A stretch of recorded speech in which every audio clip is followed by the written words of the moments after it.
tend to find programs that are listening and interacting with some of these traditional structures, and in some cases incorporating input from elders, incorporating some of these values into that foundation of what happens again.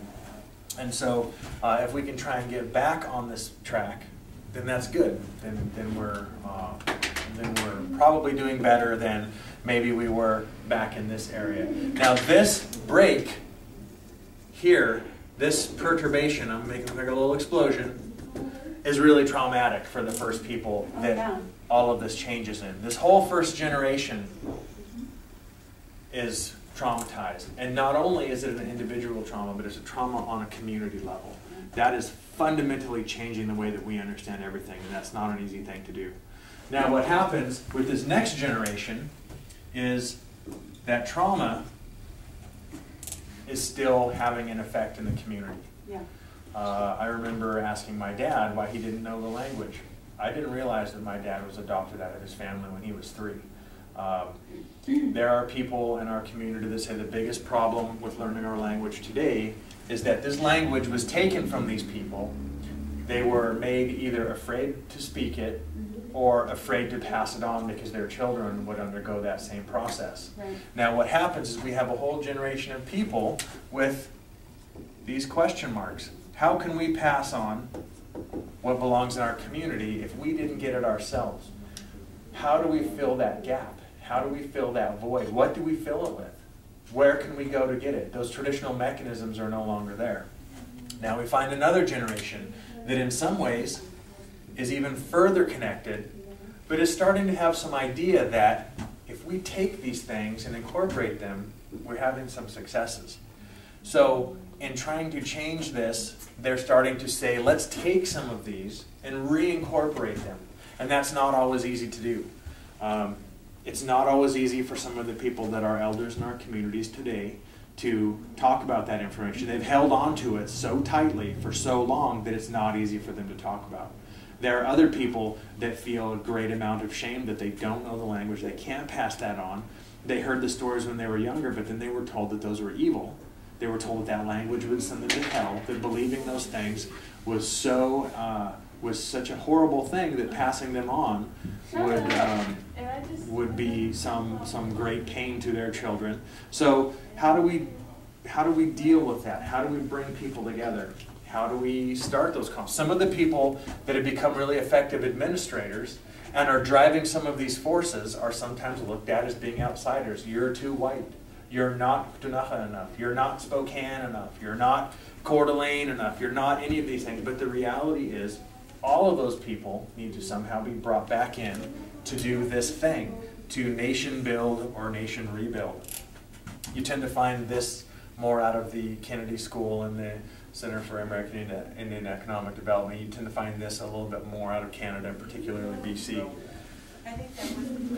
What's the difficult part with trying to bring these things back in is you get a lot of conflict. You get a lot of high emotions. You get a lot of people that, rather than having these free-flowing knowledge systems and ways of keeping indigenous knowledge, are very much have a very different situations where it's not hard to talk openly about it. It's not easy to have that generation. One of the biggest problems with some of the band-operated schools that I work with is the kids learn the language during the day, and then they go home, and they don't have anyone to interact with. Yeah. So key in that strategy is making sure that there's that way to connect. Now, the primary way of passing all of these things on is called the intergenerational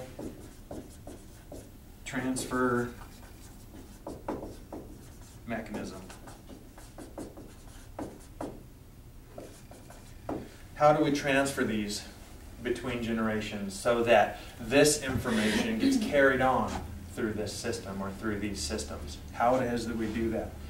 And this isn't anything that's new, and it's not anything that's specific to American Indians or First Nations or Native Americans or Maori or Aborigine or whoever people are around the world. This is how every family passes those things on to younger people.